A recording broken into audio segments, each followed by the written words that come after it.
Hello दोस्तों, स्वागत है आपका मेरे चैनल पर। आज हम क्लास 10th का चैप्टर 3 एक्सरसाइज 3.3 का सम नंबर फर्स्ट शुरू करेंगे। तो चलिए शुरू करते हैं।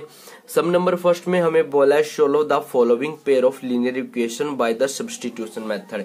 यानी कि अब तक हमने जो सम पढ़े वो नॉर्मल थे, उनमें हमने कोई मेथड अप्लाई नहीं किया था। सबसे पहला मेथड अब हमारे पास आया है सब्स्टिट्यूशन मेथड। ठीक है, तो हमें जो ये सम आगे सोल्व करने हैं 3.3 एक्सरसाइज में, वो सभी सम सब्स्टिट्यूशन मेथड से करने हैं। तो आइए चले हम बात कर लेते हैं सब्स्टिट्यूशन मेथड क्या होता है। इसको हम इक्वेशन फर्स्ट के जो सम नंबर फर्स्ट है इसके द्वारा ही सीखेंगे, क्योंकि इसका कोई फॉर्मूला नहीं होता है। ये एक मेथड है, इसको सम को कैसे किया जाता है। ठीक है, देखो सबसे पहले तो हम जो हमारे पास इक्वेशन है इनको यहाँ पर राइट कर लेते हैं, लिख लेते हैं x plus Y equal to 14, x minus Y equal to 4। ये इक्वेशन फर्स्ट, ये हमारी इक्वेशन सेकंड हो गई। ठीक है दोस्तों, अब इसके बाद देखो हमें क्या निकालना है। हमें निकालनी है x के लिए वैल्यू। x की वैल्यू क्या होगी हमारे पास और y की वैल्यू हमारे पास क्या होगी। उसमें हमें कोई मेथड अप्लाई नहीं करना होता था, उसको हम नॉर्मल कर लेते थे।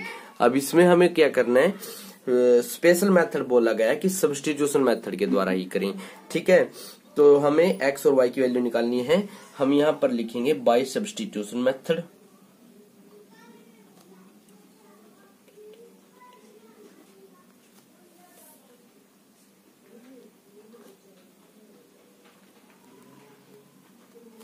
सब्स्टिट्यूशन मेथड क्या कहता है, सबसे पहले हम लिखेंगे फ्रॉम इक्वेशन फर्स्ट। आप यहाँ पर इक्वेशन फर्स्ट भी ले सकते हैं, आप यहाँ पर इक्वेशन सेकंड भी ले सकते हैं। तो मैं इक्वेशन फर्स्ट ले रहा हूँ। ठीक है, आप यहाँ पर जो आपका मर्जी हो, जो आपकी इच्छा हो वो इक्वेशन ले सकते हैं। चलिए इक्वेशन फर्स्ट ले लेते हैं, x plus Y equal to 14। सबसे पहले हमें इस इक्वेशन को नोट कर लेना है, यहाँ पर लिख लेना है और यहाँ से x की वैल्यू निकाल लेनी है। x की वैल्यू यहाँ से क्या होगी, x equal to 14 minus Y. x के लिए जो वैल्यू हमें प्राप्त होगी वो हमें होगी x equal to 14 minus y. ठीक है, ये हमें एक मतलब कि मानी है ये वैल्यू हमें। यहाँ पर ये x की टोटल वैल्यू अभी तक आई नहीं है, क्योंकि y हमारे पास नहीं है। y जब होगा तभी x की वैल्यू आएगी, ये हमने बस मान लेनी है। अब इसके बाद हमें क्या करना है, पुट द वैल्यू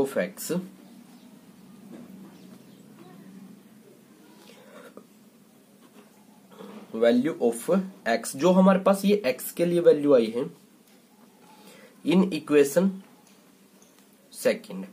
जब हम यहाँ पर इक्वेशन सेकंड ले रहे हैं तो हमें x की वैल्यू इक्वेशन फर्स्ट में पुट करनी है। जब हम यहाँ पर इक्वेशन फर्स्ट ले रहे हैं तो हमें x की सेकंड में करनी है, सेकंड ले रहे हैं तो फर्स्ट में करनी है। ठीक है, यानी कि अलग जो जिस इक्वेशन के से हमने निकाल लिया उससे दूसरी इक्वेशन में हमें पुट करनी है। तो चलिए पुट करते हैं इक्वेशन सेकंड में।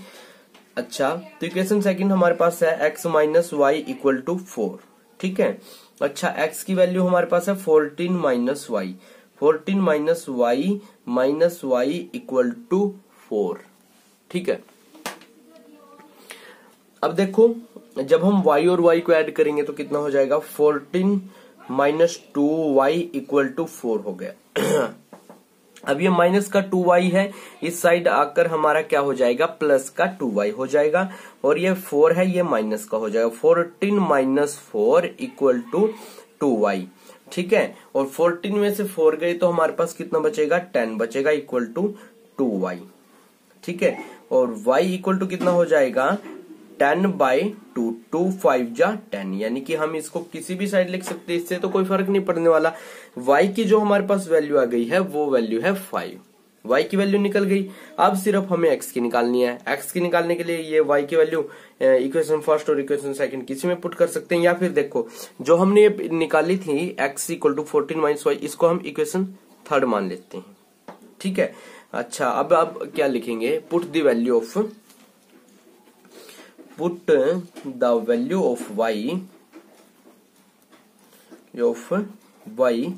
इन इक्वेशन थर्ड इक्वेशन में पुट कर देंगे। तो x इक्वल टू कितना था, 14 माइनस वाई, और y जब अब हम हमारे पास y कितना आ गया है, 14 माइनस वाई हमारा कितना है 5 है, तो एक्स की वैल्यू कितनी होगी 9। हमने यहां से दोनों वैल्यू निकाल ली हैं। एक्स की हमारे पास वैल्यू आई है 9 और वाई के लिए वैल्यू हमारे पास आई है 5। इन दो इक्वेशन को जब हम सोल्व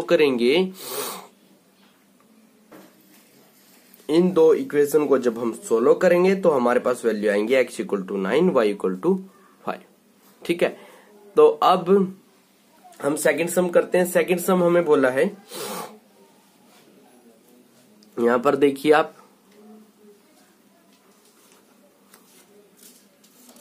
सेकंड सम में हमें इक्वेशन दी गई है s minus t equal to 3 s by 3 plus t by 2 equal to 6।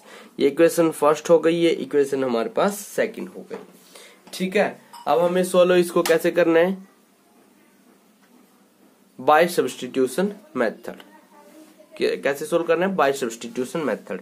तो हम यहां पर सबसे पहले लिखेंगे by substitution method.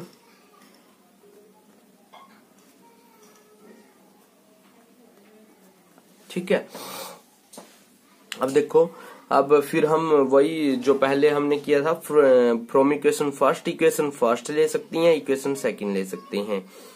From equation first हमने, चलो इक्वेशन फर्स्ट ले ली है। इक्वेशन फर्स्ट में हमें दिया गया s minus t equal to 3, तो हम यहाँ से s की वैल्यू निकाल सकते हैं या फिर t की वैल्यू निकाल सकते हैं। तो हम यहाँ से s की वैल्यू निकाल रहे हैं, तो s की वैल्यू 3 प्लस टी, यानी कि ये हमारे पास एक जो वैल्यू आई है, प्रॉपर वैल्यू नहीं है, जो वैल्यू आएगी ये आएगी s equal to 3 plus t, क्योंकि हमारे पास t नहीं है, जब t आएगा तो प्रॉपर बन जाएगी। ठीक है, अब इसके बाद क्या करना है हमें, put the value of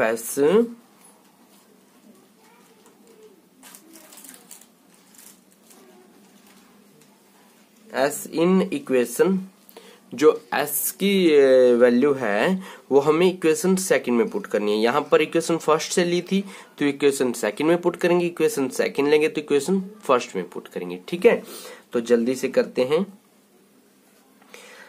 s के प्लेस पर हम क्या लिखेंगे, s by 3 plus t by 2 equal to 6। s के प्लेस पर हम लिखेंगे 3 plus t divide by 3 plus t by 2 equal to 6। ठीक है, अब देखो, अब इनका एलसीएम लेंगे हम। एलसीएम कितना होगा, 3 2 का 6 होगा, 3 2 जा 6, 2 इंटू 3 प्लस टी प्लस 2 3 जा 3 टी इक्वल टू ये 6 हो गया। आपको बिल्कुल अच्छे से समझ में आ रहा होगा। अब देखो, अब क्या होगा, इसको अंदर मल्टीप्लाई करेंगे 2 को, 2 3 जा 6 प्लस 2 टी प्लस 3 टी। ये 6 है जो डिवाइड में है और ये इक्वल में 6 है, तो डिवाइड से उधर जाके मल्टीप्लाई हो जाएगा, तो ये कितना हो जाएगा 36 हो जाएगा। तो अब हमारे पास बन गया है 2 प्लस 3t कितना हो जाएगा 5t, और जो ये 6 है यहाँ प्लस का उस साइड जाके कितना हो जाएगा माइनस का, तो 36 माइनस 6 हो गया। तो अब इसके बाद देखो 5t इक्वल टू कितना हो गया 30। तो t के लिए जो हमारे पास वैल्यू बनेगी वो क्या होगी, t के लिए जो वैल्यू बनेगी वो क्या होगी, डिवाइड, ये 5 मल्टीप्लाई में था तो ये डिवाइड में चला जाएगा, 5 6 जा 30। तो ये हमारी जो वैल्यू आई है ये t के लिए आई है। अब हमें किसकी वैल्यू निकालनी है, s की निकालनी है। तो s की वैल्यू कैसे निकालेंगे, put the value of t in equation, इसको हम थर्ड मान लेंगे। ठीक है, put the value of t in equation third में पुट कर देंगे। तो देखो s इक्वल टू कितना है 3 प्लस टी। ठीक है, अच्छा s इक्वल टू कितना है 3 प्लस टी है, s इक्वल टू 3, t कितना है 6 है, तो s की वैल्यू कितनी आ गई 9 आ गई। s की वैल्यू हमारे पास आ गई है 9, s आ गया है 9 और t आ गया है 6। तो ये जो वैल्यू है ये हमारे पास आ गई हैं। ठीक है, तो आज इस वीडियो में हम 2 ही सम करेंगे, नेक्स्ट सम होंगे जो नेक्स्ट वीडियो में करेंगे। तो दोस्तों मैं आशा करता हूँ आपको बिल्कुल अच्छे से समझ में आ गया होगा, और यदि अब भी आपको कोई प्रॉब्लम है तो आप मेरे से कमेंट करके पूछ सकते हैं। यदि आपको वीडियो अच्छी लगे तो प्लीज लाइक कीजिए, शेयर कीजिए और मेरे चैनल को सब्सक्राइब करना बिल्कुल मत भूलिए। मिलते हैं नेक्स्ट वीडियो में, तब तक के लिए बाय बाय।